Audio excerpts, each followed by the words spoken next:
রাজাকা রাজাকা রাজাকা রাজাকা রাজাকা রাজাকা রাজাকা। এবং আমি মনে করি আমার মতো সারা দেশে সকল মানুষের কান্না করেছে।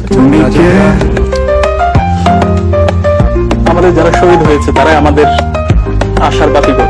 আমরা মনে করি ছাত্র জনতার এই বিপ্লবের পিছনে যারা শহীদ তারাই একজন মুক্তিযোদ্ধা।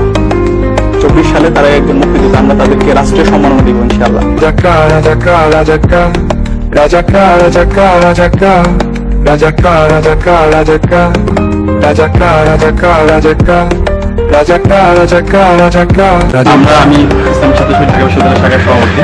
তো আমরা বলেছি আমরা ছাত্ররা নিষিদ্ধ হোক এটা কোনো পাগল সিদ্ধান্ত হতে পারে না।